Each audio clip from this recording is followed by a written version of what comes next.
आपने ट्रकों पे बहुत सारी शेरो शायरी लिखी देखी। मैं बता रहा हूँ हमारे लिए वेद प्रकाश की ट्रक पढ़ पढ़ के कभी बन गए। मैं आ रहा था, मेरे आगे एक मैटाडोर जा रही थी, पीछे एक शेर लिखा हुआ था, बड़ा प्यारा शेर लगा मुझे। शायद ड्राइवर ने अपनी भावनाओं को व्यक्त कर रखा था उस शेर में। लिखा हुआ था, हम भी प्यार करते थे, चांदनी से दिल लगाने लगे, अपनी किस्मत ही खराब थी, मैटाडोर चलाने लगे। दिल्ली में एक ऑटो के पीछे शेर देख लिया, वो भी बड़ा प्यारा शेर था। लिखा हुआ था, दिल के अरमा आंसुओं में बह गए, वो मुस्कुरा कर चल दिए, हम गियर बदलते रहे।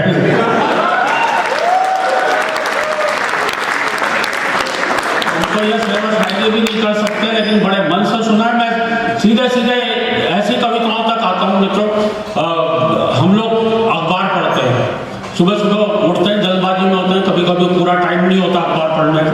अच्छा, यहाँ पे भाई वेद प्रकाश जी ने राजनीति पर बहुत कुछ बोला। मैं राजनीति पर कुछ नहीं बोलूँगा। राजनीति में तो मुझे ध्यान आता है, हमें राजनीति से किस तरह से हाथ से मिल जाता है। हुआ क्या कि मेरे मोहल्ले में चुनाव हुए तो एक बड़ी दिलचस्प घटना मेरे मोहल्ले में घटी। एक लड़के ने एक लड़की को कमल का फूल भेंट कर दिया। अच्छा, लड़की को गुस्सा आ गया, उसने तुरंत उस लड़के के गाल पर एक तमाचा धर दिया। लड़का बोला, तुमने ये क्या किया? लड़की बोली, कुछ नहीं किया, तुमने अपनी पार्टी का चुनाव छीन लिया।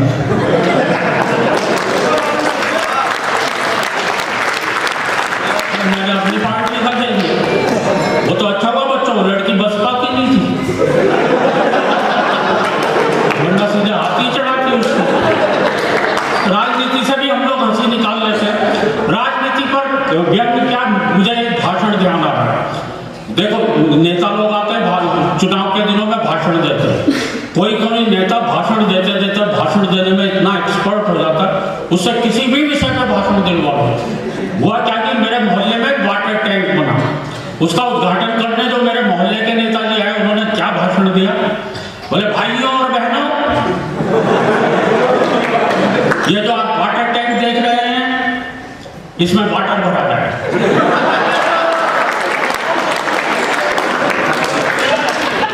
टैंक तो हमारी फौज में भी होते हैं, पर उसमें वाटर नहीं भरा है।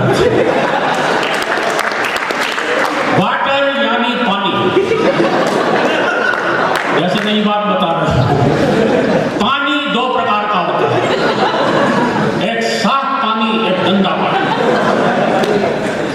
गंदे पानी में कमल खिलता है। कमल का एक फूल होता है, फूल तो गुलाब का भी होता है।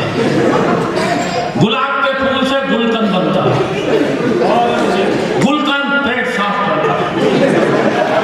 वाटर टैंक से शुरू हुए, पेट साफ करने तक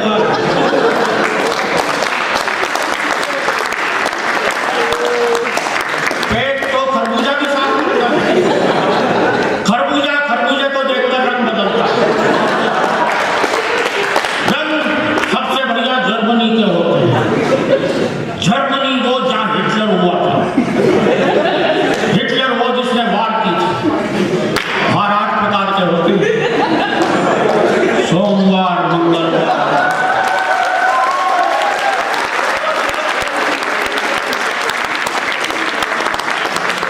वार 8 प्रकार के होते हैं। सोमवार, मंगलवार, बुधवार, बृहस्पतिवार, शुक्रवार, शनिवार, रविवार और वर्ल्डवार। वर्ल्ड यानी दुनिया, दुनिया गोल होती है। गोल तो रसगुल्ला भी है। रसगुल्ला खाने से प्यास लगती है, प्यास को पानी बुझाता है। पानी को अंग्रेजी में वाटर कहते हैं।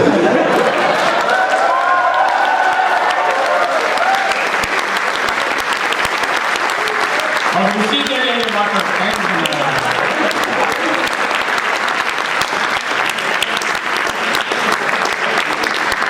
वाकई में बहुत बढ़िया सुना है। मैं आप जैसे छात्र, आपको तो एक्सपोर्ट करके हमें हर कवि सम्मेलन में लेके जाना चाहिए। कितने बड़े आप लोग सुनते हैं। मैं सीधे सीधे एक कविता से आपको जोड़ना चाहता हूँ। तो हम लोग सुबह सुबह उठना अखबार पढ़ते हैं। कभी कभी पूरा समय नहीं होता अखबार पढ़ने का, खाली हेडलाइन पढ़ करके अखबार एक तरफ रख देते। कभी कभी अकेली हेडलाइन, अकेला समाचार आपको हंसा सकता है। मुझे ध्यान है, एक दिन एक अखबार में खबर छपी, एक नीचे ब्रैकेट में लिखा हुआ था हमारे विशेष संवाददाता द्वारा।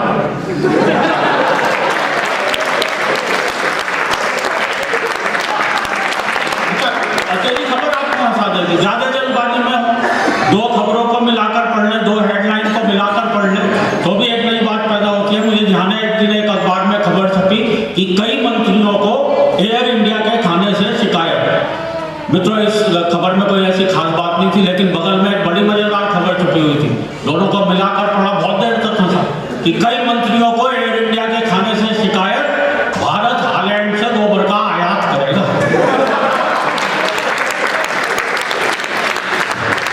इस तरह के प्रयोग मेरे कई वरिष्ठ कवियों ने मेरे से पहले किए। एक नया प्रयोग इसमें मैंने भी किया। एक दिन मैं अखबार पढ़ता हुआ सड़क के किनारे खड़ा हुआ था। अच्छा, एक बिल्कुल सच्ची घटना अपनी दिल्ली की आपसे शेयर करना चाहता हूँ। 3 साल पहले 16 नवंबर की यह घटना है। उस दिन हमारे यहाँ दिल्ली शहर में इतनी शादियां थी, एक ही शहर में 35,000 शादियां एक ही दिन में। सड़क पे पांव रखने तक की भी जगह नहीं थी। अच्छा, संयोग देखिए, उसी दिन हमारे देश में बकरा ईद भी थी।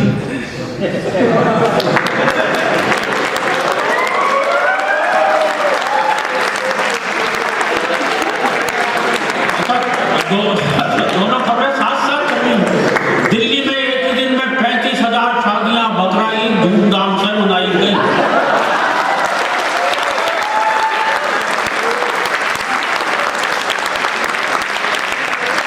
तो इस तरह के प्रयोग मेरे कई वरिष्ठ, जो मैंने नया प्रयोग किया इसमें, एक दिन मैं अखबार पढ़ता हुआ सड़क के किनारे खड़ा हुआ था।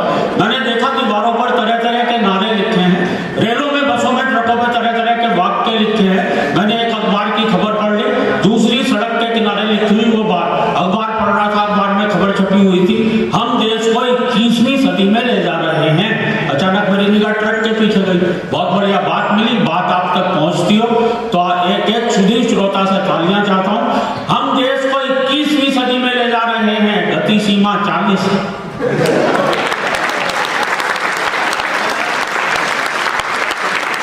हम सन 2000 ईस्वी में 1 अरब हो गए, ठहरिए आगे खतरनाक मोड़ है। और इस जोड़े पर फिर आपकी तालियां चाहता हूं। 5 आतंकवादी अपने बम विस्फोट से खुद ही मरे, आत्मनिर्भरता ही सफलता की कुंजी है।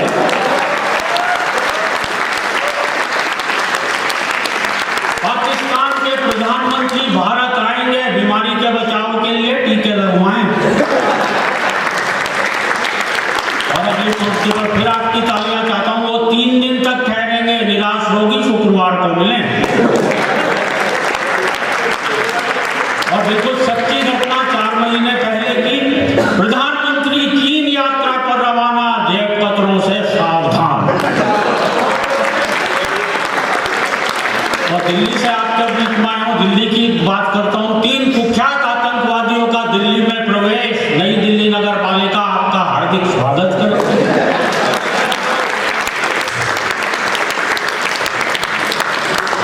वाकई में बहुत मन से सुनना। मैं एक कविता भाई याद दिला रहे थे, मैं वो सुनाना चाहता हूँ। बहुत मन से आप लोग सुनना है, किसी कवि को हम भी नहीं करेंगे। करना भी मत, अपना खुद का प्रोग्राम क्यों खराब करोगे। बेटा क्या हुआ बेटा?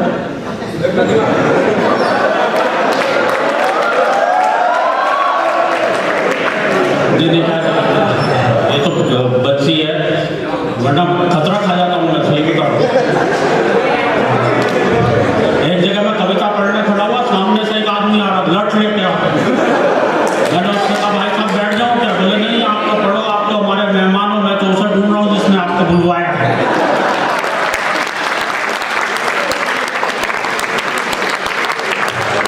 लेकिन आपके प्यार ने हमें यहाँ पर बुलवाया है। वाकई में आप बहुत मन से सुना, किसी कवि को हूट भी नहीं करेंगे, हूट करना भी नहीं चाहिए। देखिए, कवि जो है बहुत संवेदनशील होता है भाई साहब, उसे कोई ठीक से नहीं सुने उसे बुरा लगता है। अच्छा, ठीक से सुने भी नहीं, ऊपर से हूट भी कर दे, उसके दिल पे असर पड़ सकता है, उसके दिमाग पे असर पड़ सकता है। मैं ऐसा इसलिए बता रहा हूँ, एक जगह मेरे साथ ऐसा हो चुका, पब्लिक ने मुझे इतनी बुरी तरह से हूट किया, इतनी बुरी तरह से हूट किया, सीधा असर मेरे दिमाग पे पड़ा, मेरी याददाश्त चलेगी, मुझे भूलने की बीमारी लग गई। अभी मैं यहाँ पे कुछ कह रहा था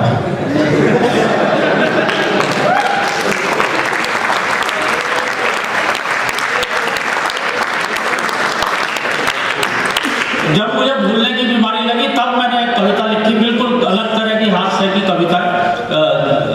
हाँ बच्चों बैठ जाओ।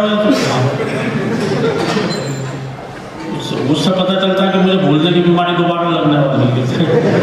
आराम से बैठो, बहुत मन से सुन रहे हैं, बहुत अच्छा लग रहा है आपके बीच में। तो मुझे जब मुझे भूलने की बीमारी लगी तब मैंने जो कविता लिखी वो आपको सुनाना चाहता हूँ। बिल्कुल अलग तरह की हास्य की कविता है, मेरी श्रेष्ठ कविताओं में से एक है। एक बार तालियां बजाकर मन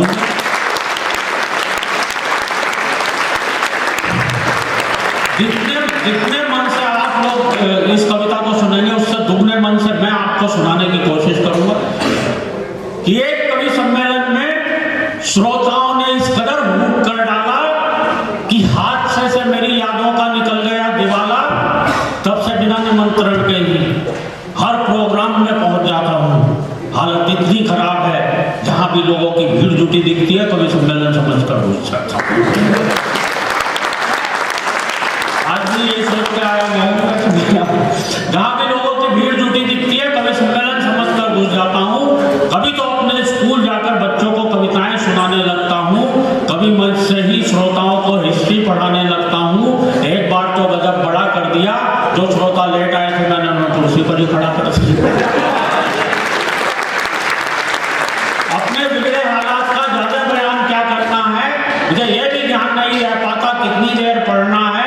एक जगह तो मैं पढ़ता गया 1 घंटा हो गया, 1.5 घंटा हो गया, श्रोता बोर हो गए। मैंने बाद में सबसे माफी मांगी, मैंने कहा माफ करना दोस्तों, आज मेरे हाथ में घड़ी नहीं थी। एक श्रोता खड़ा होकर बोला पीछे कैलेंडर लगा हुआ था वही देख लेते।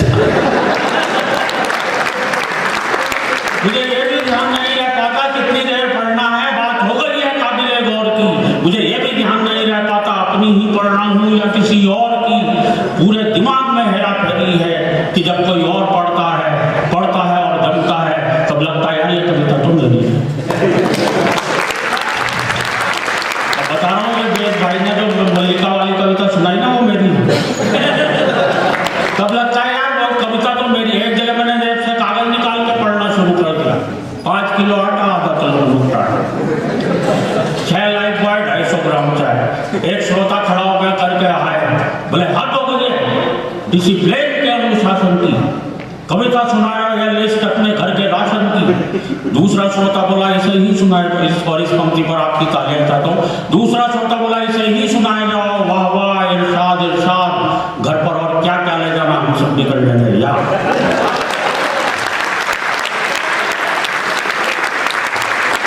वैसे मियां आप किस फरेब में हैं, ऐसी एक कविता तो हम सबकी जेब में है। घर वाले भी मुझसे कुछ नहीं कहते हैं क्योंकि मैंने एक दिन अपनी पत्नी से पूछ लिया था ये घर में महेंद्र अजनबी कौन है जिसके रोज रोज फोन आते रहते हैं। गाड़ी बनाने के बाद एक बार तो और भी गजब कर दिया जब मैंने अपनी पत्नी से पूछा ये आईने में आदमी कौन था जिसकी मैं इतनी बढ़िया शेयर कर गया। रात को सोते समय और भी लफड़े में रहता हूँ। मेरा कुत्ता तो आराम से बिस्तर पर सोता है, मैं पलंग के नीचे कुकू करता है। कुछ समझ नहीं पाता हूँ, पत्नी कुछ काटते हुए उसे बुलाती है तो मिलाते हुए मैं पहुंच जाता हूँ। कुर्ती का ऐसा प्रमाण देता हूँ, वो रोटी उसे डालती है पहले मैं लपक लेता हूँ। सवाल खड़े हो गए हैं रोज मुझे यही पता नहीं लग पा रहा है भूलने की बीमारी मेरे कुत्ते को लगी है या मुझे। और दोस्तों भूलने का आलम ये है, तेल हाथ में लिया सर पे मलना भूल गए, कुर्सी पर बैठे तो उठना भूल गए, चौराहे पर खड़े हुए तो चलना भूल गए। और भूलने पर बहुत नई बात कहने जा रहा हूँ, आपकी तालियां उठनी चाहिए। चौराहे पर खड़े हुए चलना भूल गए और दोस्तों गंजे भी इसलिए हो गए क्योंकि मेरे सर के बाल उगना भूल गए।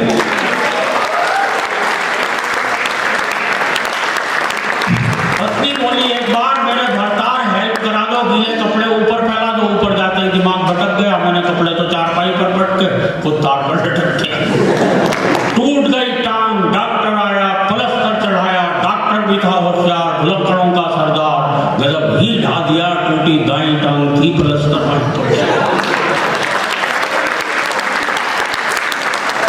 और दोस्तों भूलने पर इससे बड़ी बात कोई कह नहीं सकता जो मैं कहने जा रहा हूं।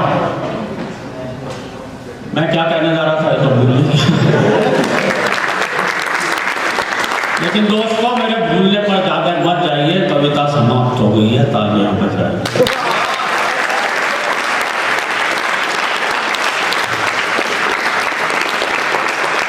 लेकिन दोस्तों कविता तो शुरू होती है अब। मैं ही नहीं, ये सारे कवि, आप और हम सब न जाने किन ख्यालों में झूले हुए हैं। हम सभी कुछ न कुछ भूले हुए हैं। हम सभी हम भूल गए हैं आपस का प्यार, हम भूल गए हैं मेहमान का सत्कार, आए दिन टूटने वाले घर बार, हम भूल गए हैं संयुक्त परिवार। और बता रहा हूं आपको घर घर का संताप, पत्नी आते ही लोग भूल जाते हैं माँ बाप, लोग भूल जाते हैं किसी का एहसान, लोग भूल जाते हैं अपना दीनो ईमान, लोग भूल जाते हैं बीमार माँ की दवा। हम सब भूल चुके गांव की ताजा हवा, और हाय रे टीवी की ऐसी रवानी, बच्चे सब भूल चले दादी नानी की कहानी।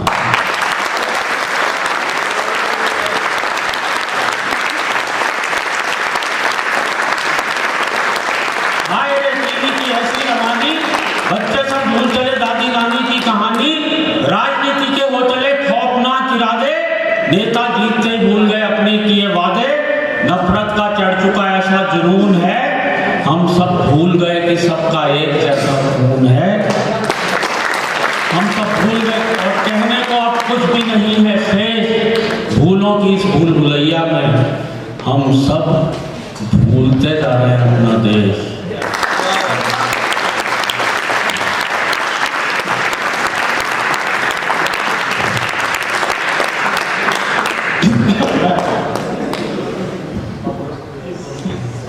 ये एक और बोलना बैठना जा रहा था, एक और बात सुननी हो तो मुझे बताएं जरा।